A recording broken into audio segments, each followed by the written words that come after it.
大家好，我是群主，欢迎来到我的参数分析节目。OPPO 旗下的子品牌一加发布了两款手机，一加15和一加 A16。下一期视频我会讲一加 A16，大家不要着急。这一期视频我们讲一加15。那首先明确产品的定位，一加是 OPPO 旗下主打性能的子品牌，那我们就要关心它的配置够不够高。那什么叫性能好？一般就是说能打游戏，打得很流畅，日常操作呢也是非常的快，对吧？那么这样就是性能好。那我们就要看看它能否满足这方面的需要了。首先我们先看左上角它的价格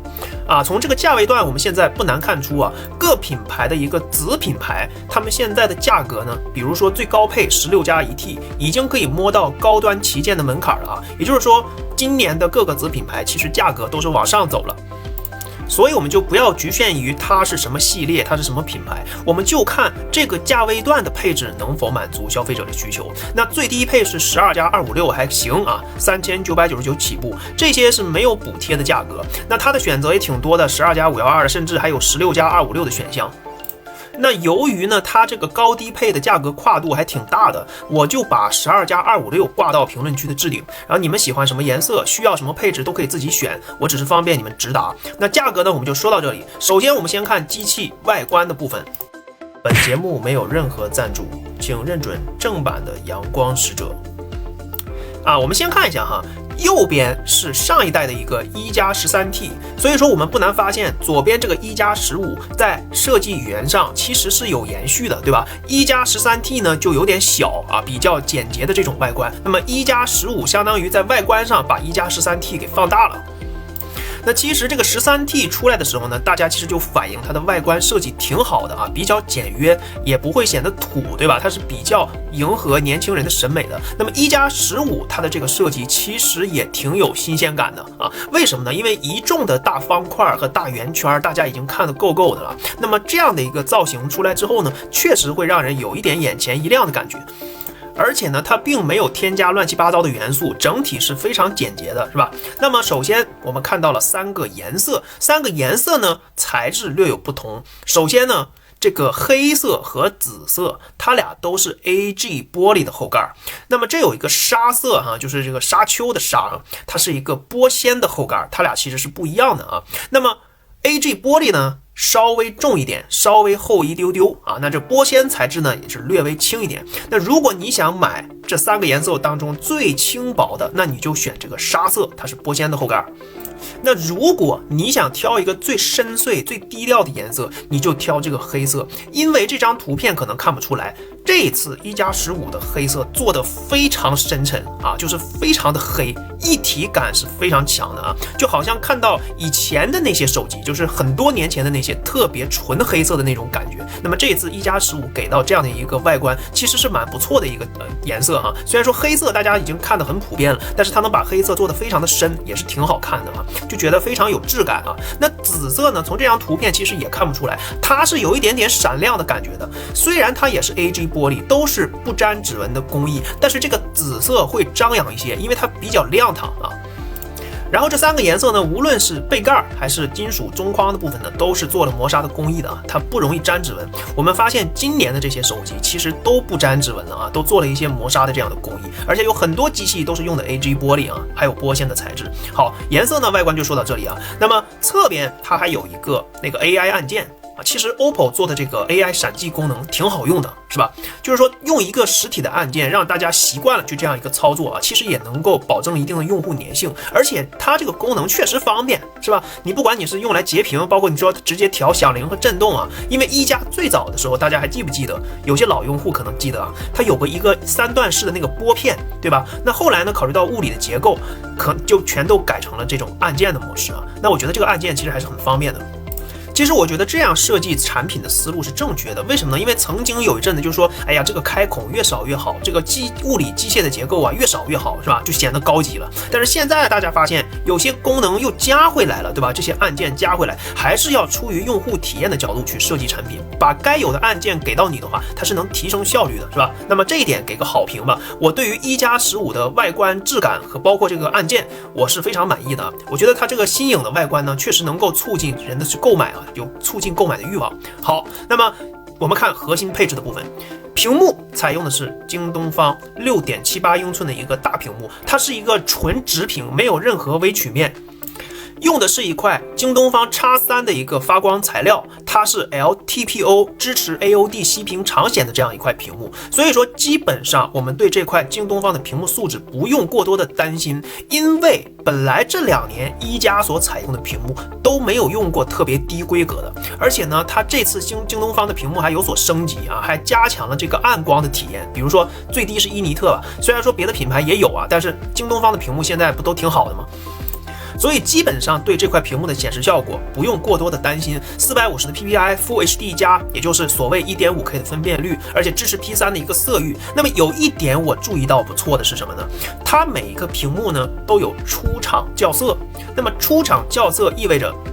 色彩会更准一些，而且同时意味着它多了一道工序。那么对于厂商的角度来说，它其实是多一道工序就会多一点成本的，所以有了一个出厂校色，意味着色彩表现应该会更好一些。那它亮度其实是不需要担心的。我们现在对这些国产手机的这些屏幕亮度啊，尤其是这个价位段的，通常是不需要太担心的。手动730尼特左右，然后激发到全局亮度也能到1700尼特左右。也就是说，在户外的大太阳下，你不用担心看不清楚屏幕，它一定是能看清楚屏幕的显示内容的。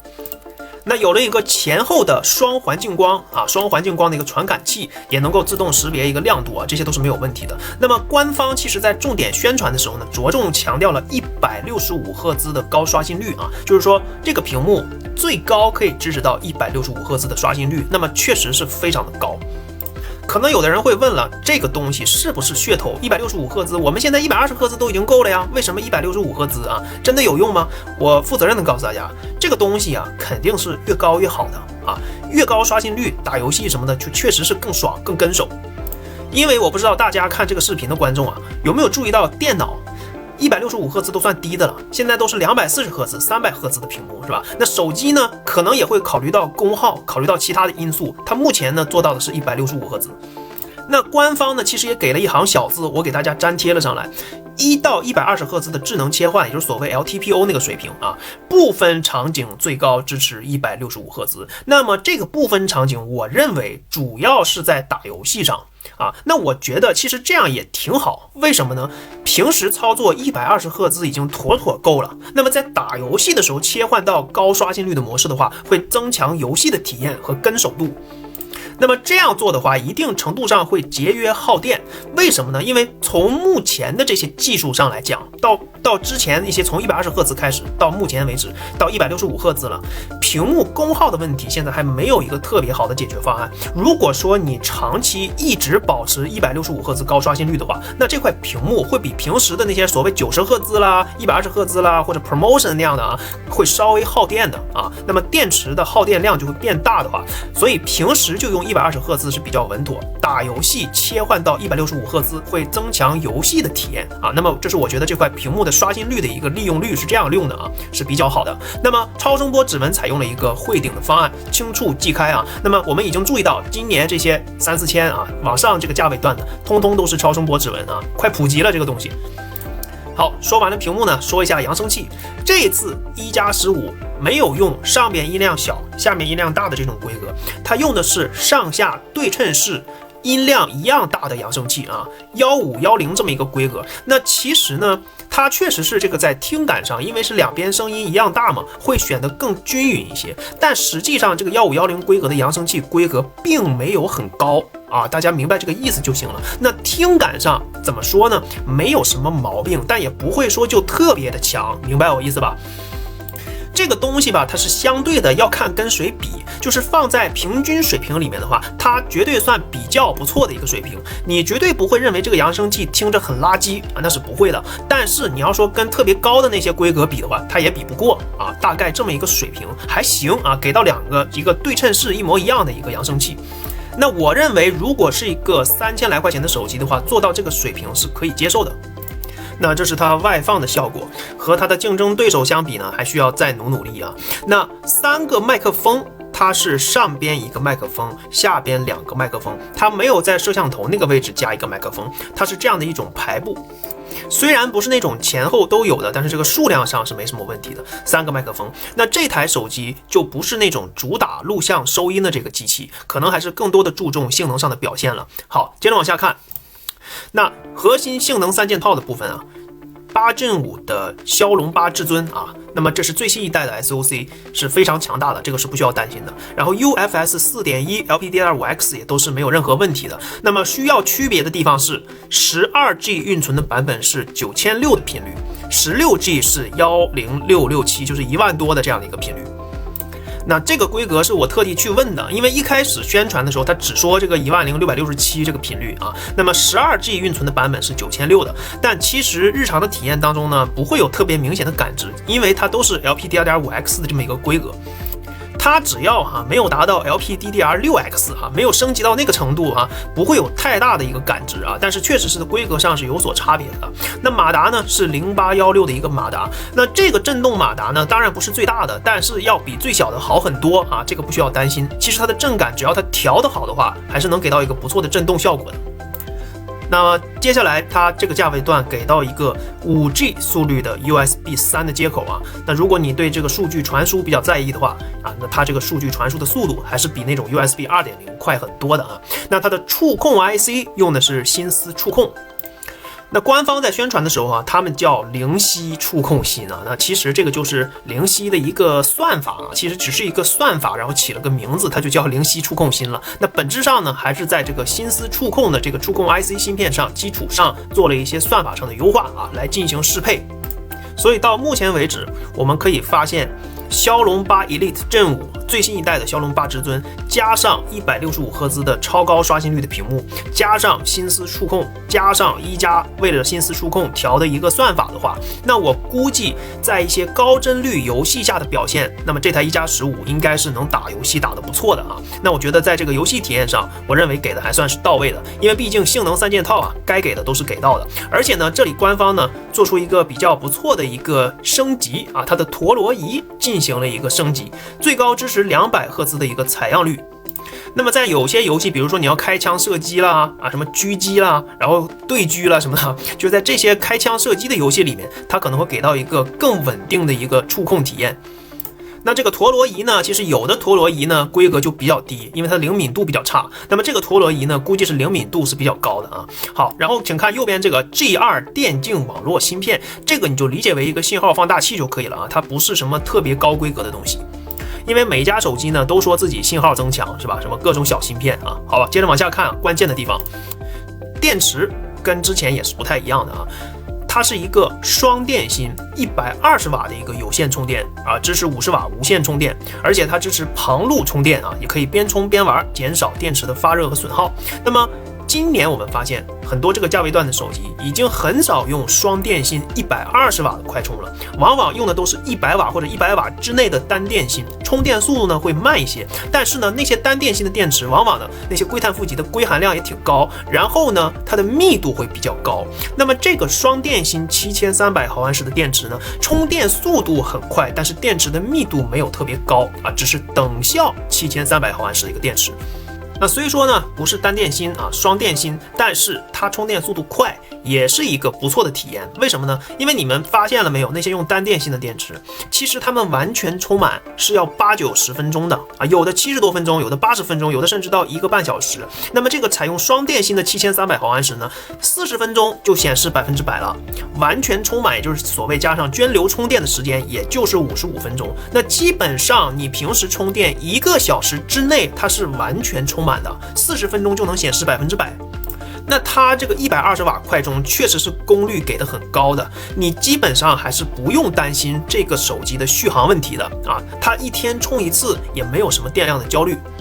而且电池够大的同时给到一个很快的充电速度，那么在实际体验上，消费者可能最大的感知还是觉得它充电快，对吧？因为只有比较深究的人，他可能才会去看，哎呀，它是单电芯还是双电芯呢？它这个使用寿命包括能量密度这些东西，这些更多的是数码爱好者去担心的。消费者实际体验的时候呢，基本上还是看它充电快不快，电池耐不耐用。那么1+15这个充电续航的表现上，基本上不用太担心。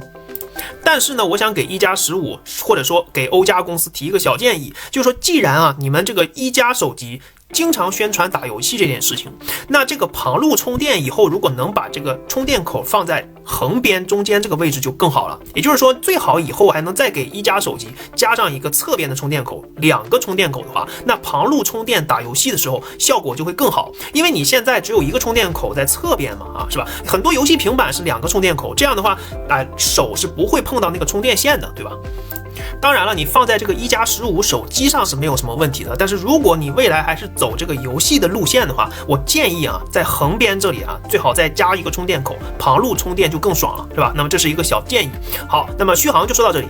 接下来呢，说一下这个摄像头啊，摄像头呢也谈不上很高的规格，但也谈不上很低的规格，是吧？主摄是766的升级款 MX906， 然后自拍摄像头呢也是一个 MX709 3200万像素的，那其实前后置都能拍得挺清楚啊，是吧？长焦非常熟悉的三星 JN5 的摄像头，然后呢还有一颗是 OV50D。啊，这些对这个数码、对手机比较了解的人，已经非常熟悉这一套配置了，是吧？但是呢，我们不难发现，主摄、长焦、广角全都给了啊，该给的它全有。日常记录生活、拍照片都挺清楚的，也都能拍，远一点的也能拍啊，近一点的也能拍，是吧？然后我们看哈，左上角这里，由于芯片算力的加持，它这一代的一加15也能支持到 4K 120帧的一个帧率的录制了。8K 都能拍30帧的了，甚至前置自拍摄像头都能拍 4K 60帧的一个画面啊！也就是说，芯片算力的加持加上一个还行的摄像头规格，不用太担心它的拍照水平啊。虽然不可能像 Find 系列那么多什么相机联名那些东西啊，它不可能下放那么多的，但是基本上拍出来的照片能够保证一定的清晰度和效果，你就别指望它出太强的画面就可以了。日常记录生活是这个价位段一个合格的水平啊，只能这么说。就坦白说，现在我们看到了一加15之后呢，市面上这些子品牌好像还没有在这个3、4千的价位段特别的去卷拍照这件事情，是吧？那希望未来也能多卷一卷这个3、4千块钱手机方面这些拍照算法，如果再能卷起来就更好了，是吧？那么而且这个一加15呢还支持一个激光对焦传感器，有的品牌这个价位段都不给哦啊，那这个一加15还给了啊，那所以说基本上该给的配件嘛，没有说特别缺的东西，对吧？都摄像头这块呢也没有给你缩水特别多啊，也都给你了，是吧？好，接着往下看啊。那么户外的体验，比如说网络这方面啊，蓝牙 6.0、WiFi 7都是支持的 ，NFC 红外遥控这些全功能都有，而且支持到 IP66、IP68、IP69， 甚至还有 IP69K 这样的一个高等级的防尘防水，不小心掉水里了，捞出来不会进水短路啊。但是不要泡太长时间，最好在半个小时之内给它捞出来，都是没有问题的。甚至它这个 IP69、IP69K 还支持一定的这种压力。温度比较高的有压力的这样的水冲击，它也能够撑得住啊，所以基本上这个手机户外的体验，包括这个防水的性能都是没有任何问题的。而且北斗支持3频 ，GPS 支持双频，在一定程度上可以支持高精度的导航定位。虽然没有 B2B 的这个4频北斗，但是3频北斗加双频 GPS 已经支持高精度的手机导航了。如果你依赖手机的导航的话，那它能给到你一个相对不错的一个定位效果。那现在很多人在意的 5G 频段啊，这里你看哈，基本上国内 5G 套餐都是可以随便用的，而且很多人关心的 N79 它也有啊 ，N79 频段这个东西都是成本是吧？有些用移动的，用广电的是吧？那它这个网络效果能给到不错，尤其在人流密集的区域 ，N79 是给到的啊。很多在这个价位段的同行，它的友商啊，有些友商就没有这个 N79 频段同价位的是吧？那么它在这个3、4千啊，3000多、4000多的这个手机里面也都给到了啊。好，那么下一步呢，我们就看它这个系统啊。其实呢，各家系统都有各的特点啊。主要我就说一下吧。这个 OPPO 呢也是支持一个跨生态互联，因为现在我们发现很多安卓厂商是吧，它都要跟这个苹果生态互联啊。那这个 OPPO 也是都支持的。比如说手机镜像可以在这个 Mac上面显示出来，包括通信也能共享，是吧？就 iPhone 上面的一些短信息，你用 OPPO 手机就可以接到了，是吧？就大概这么个意思。然后各家都开始做这种生态互联，说白了也是在互相抢占用户嘛。啊，那我觉得这个功能有就挺好的，因为有的人他确实是多个设备、多个品牌同时用的啊，不是说每个人就这么一台手机啊，分不同的情况的。那么它这个功能也是有的啊。好，然后呢，这里说一下吧。它不是有这个165帧的超高帧率游戏嘛？包括它屏幕最高支持到165赫兹的刷新率。所以说呢，这些适配其实都是要手机厂商给游戏厂商充值的啊，必须要花钱做对应的适配优化才行，要不然是没有好的游戏体验的。那么这些游戏大家可以截图暂停来看一看啊，都是充了钱的啊，就是说他们展开了适配原生165帧的这样的一个合作，并且呢还给了这个和平精英啊、无畏契约啊什么官方赛事用机，说白了有赞助，对吧？那么我们可以理解为花了钱了啊，跟游戏厂商做了优化和适配。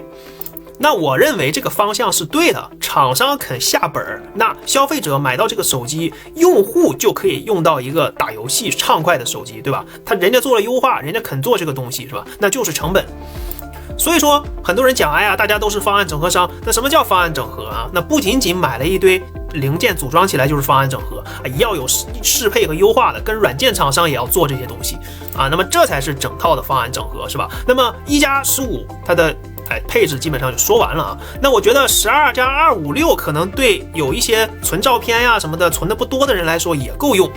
那就像我一开始说的啊，最高配都达到16+1T 了啊，高低配之间的跨度还挺大的啊，差了1000多块钱呢。所以我还是把这个最便宜的12+256的挂到评论区的置顶。如果你们需要512以上的16G 版本的，你们可以自己选，喜欢什么颜色都可以自己选，我只是方便你们做一个直达啊。那我觉得1+15首先一上手包括你们去实体店里一看这个外观，你就会觉得挺清爽的，是吧？挺时尚的这种感觉。虽然说它继承的是1+13T 的外观，但是确实是跟一众的大圆圈、大方块相比呢，它是有新鲜感的。